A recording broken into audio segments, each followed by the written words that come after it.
Hello everyone, आप सभी का एक बार फिर से स्वागत है हमारे YouTube channel Shankarnath education point पर।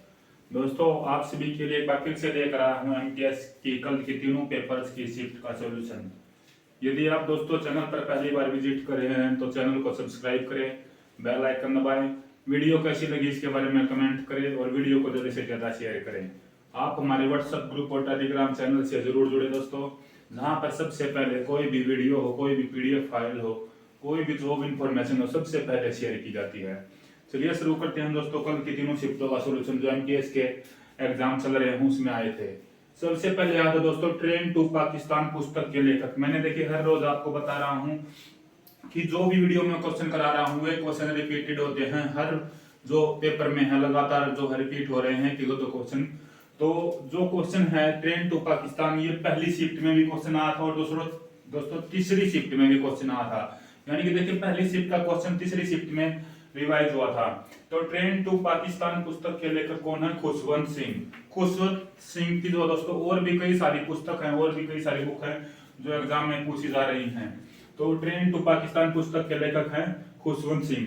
उसके बाद दोस्तों चन्ना मेरिया सॉन्ग किसने गाया था? देखिए किस तरीके का कितना डीपली क्वेश्चन पूछ लिया था कि फिल्म से चन्ना मेरिया सॉन्ग किसने गाया था? अरिजीत सिंह। जिसने भी फिल्म देखी होगी, गाना सुना होगा, उसके बारे में डिटेल सोची होगी कि ये किसने गाया, कौन इसका लेखक है, कौन इसका निर्देशक है। तो चन्ना मेरिया सॉन्ग तो किसने गाया था? अरिजीत सिंह ने। उसके बाद पीएम स्वनिधि योजना कब शुरू की गई थी? योजनाओं से भी हर शिफ्ट में एक क्वेश्चन पूछा जा रहा है। पीएम स्वनिधि योजना शुरू की गई थी दोस्तों 4 जनवरी 2021 को। 4 जनवरी 2021 को पीएम स्वनिधि योजना शुरू की गई थी। उसके बाद ये क्वेश्चन बहुत ही जो स्ट्रेटेजिक और बहुत ही आसान क्वेश्चन, वायुमंडल में नाइट्रोजन का कितना प्रतिशत था? तो देखिए आंसर में लगभग आपको 78% मिला होगा, तो 78% है, लेकिन एग्जैक्ट जो वैल्यू हो वो है 78.08%। जो एग्जैक्ट वैल्यू वायुमंडल में नाइट्रोजन कितना है? 78.08%। इसके बाद ऑक्सीजन है दोस्तों, फिर कार्बन डाइऑक्साइड। इस तरीके से आप ये पूरी टेबल याद कर सकते हैं, क्या पता अगली शिफ्ट में दूसरा क्वेश्चन पूछ लिया जाए। उसके बाद क्वेश्चन पूछा गया था दोस्तों इल्बारी वंश का संस्थापक कौन था?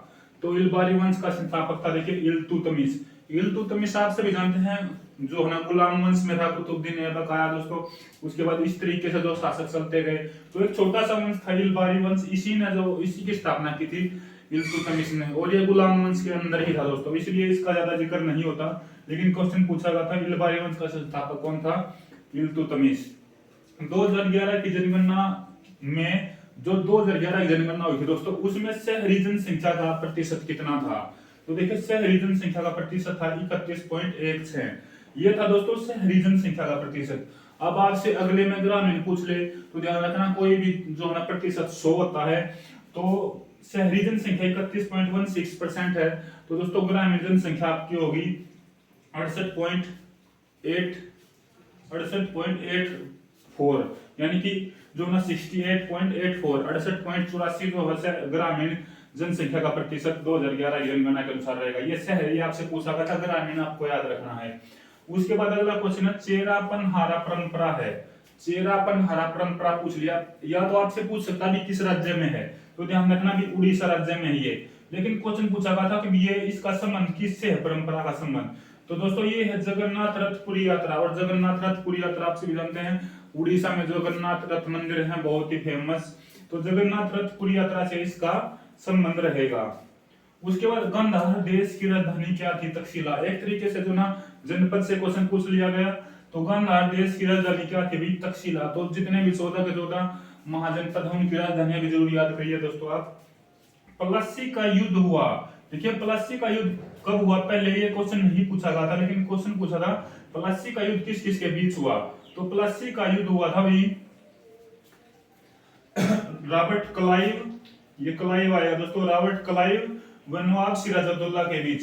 रॉबर्ट क्लाइव और नवाब सिराजुद्दौला के बीच हुआ। लेकिन अगर आपसे अगली शिफ्ट में पूछ ले कब हुआ भाई, तो 1757 में ये रॉबर्ट क्लाइव और सिराजुद्दौला के बीच हुआ था। 1757 में प्लासी की लड़ाई हुई थी, ध्यान रखिएगा दोस्तों। इसके बाद जो अगला युद्ध हुआ था वो बक्सर का युद्ध हुआ था 1764 में। वो भी मोस्ट इंपोर्टेंट क्वेश्चन रहेगा, किसी न किसी शिफ्ट में आगे जरूर पूछा जाएगा।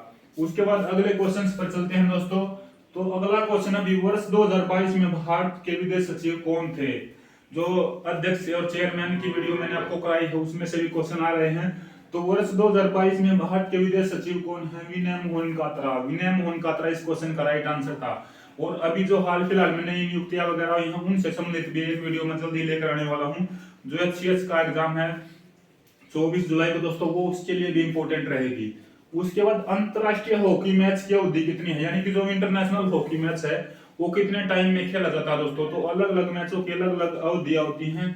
तो अंतरराष्ट्रीय हॉकी मैच की अवधि है दोस्तों 60 मिनट, यानी कि 1 घंटा। उसमें दोस्तों होते हैं जो, जैसे कि ये लगा लो कि 30 का मैच होगा, आधा घंटा चला, 5 मिनट का रेस्ट, 5 या 10-15 मिनट का रेस्ट होगा। फिर जैसे बोलते हैं ना कि फर्स्ट हाफ और सेकंड हाफ, उनके बीच में कुछ रेस्ट होता है, 5 या 10 मिनट का रेस्ट। ठीक है, तो ये है दोस्तों। इसी तरीके से आपसे कबड्डी की पूछ ले तो 40 मिनट आपका रहेगा, 20 मिनट का पहला हाफ, फिर 5-10 मिनट का रेस्ट, फिर 20 मिनट का दूसरा हाफ। इसी तरीके से ये सभी आप याद कर सकते हैं दोस्तों। उसके बाद क्वेश्चन पूछा गया था भी भारत की सबसे ऊंची चोटी कौन सी है। देखिए ऑप्शन इस क्वेश्चन के नहीं मेरे को मिले हैं। अगर आपसे भारत की पूछा गया होगा तो कंचनजंगा ऑप्शन में होगा तो राइट आंसर रहेगा, या फिर K2 वो, लेकिन वो भारतीय उपमहाद्वीप में पड़ता है दोस्तों, क्योंकि पीओके में आता है। लेकिन क्वेश्चन ये था भारत की सबसे ऊंची चोटी, तो कंचनजंगा इसका राइट आंसर रहेगा। उसके बाद गुलाम वंश का संस्थापक अगला क्वेश्चन पूछा गया था। इस क्वेश्चन का आंसर रहेगा कुतुबुद्दीन ऐबक। गुलाम वंश का जो संस्थापक था, दिल्ली सल्तनत की बात कर रहा है, गुलाम वंश का संस्थापक कौन था? कुतुबुद्दीन ऐबक ने ही 1206 से 1210 तक जो है गुलाम वंश की स्थापना की, और 1206 से 1210 तक जो है दिल्ली सल्तनत पर शासन किया। उसके बाद पॉलिटी से क्वेश्चन है, उपाधियों का अंत, एंड ऑफ टाइटल, टाइटल्स का अंत जो है किस आर्टिकल में है? तो दोस्तों ये है आर्टिकल 18 में। देखिए आर्टिकल 20 और 21 भी पूछे जा चुके हैं कि इमरजेंसी के वक्त कौन से आर्टिकल नहीं हटते, और आज पूछ लिया गया है 18। उपाधियों का अंत भी 18 में, टाइटल। ठीक है, उसके बाद अगला क्वेश्चन भी, साहित्य दर्पण किसने लिखा था? तो साहित्य दर्पण लिखा भी पंडित विश्वनाथ के द्वारा लिखा गया है साहित्य दर्पण। उसके बाद अगला क्वेश्चन ये था दोस्तों, मार्ले मिंटो सुधार आया।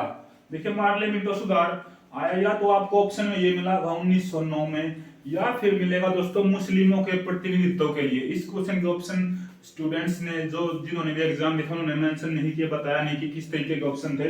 अगर ये पूछ ले कि मार्ले मिंटो सुधार कब आया, तो 1909, सन 1909 में ध्यान रखेगा। किस लिए आया था या क्यों आया था? तो मुस्लिमों का एक अलग प्रतिनिधित्व था इलेक्शंस वगैरह में करने के लिए, जो मार्ले मिंटो सुधार आया था। तो ये दोनों ही क्वेश्चन के आंसर आपके ठीक होंगे जो भी ऑप्शन में होगा। उसके बाद नंदा देवी चोटी की ऊंचाई कितनी है? नंदा देवी चोटी की ऊंचाई पूछी गई है तो वो रहेगी आपकी 7816 मीटर, 7816 मीटर। और नंदा देवी आपकी रहेगी उत्तराखंड में। ये जो है सेकंड हाईएस्ट पीक है इंडिया की, 7816 मीटर इसकी ऊंचाई रहेगी। तो दोस्तों ये था एमटीएस की कल की तीनों शिफ्टों का सॉल्यूशन। वीडियो कैसी लगी इसके बारे में कमेंट करें, और वीडियो को ज्यादा से ज्यादा शेयर कर दें। आप सभी का धन्यवाद। जो भी चैनल पर आए हैं, वीडियो देखी है, वीडियो को पूरा देखें और चैनल को सब्सक्राइब करें, वीडियो को ज्यादा से ज्यादा शेयर करें। धन्यवाद। जय हिंद, जय भारत।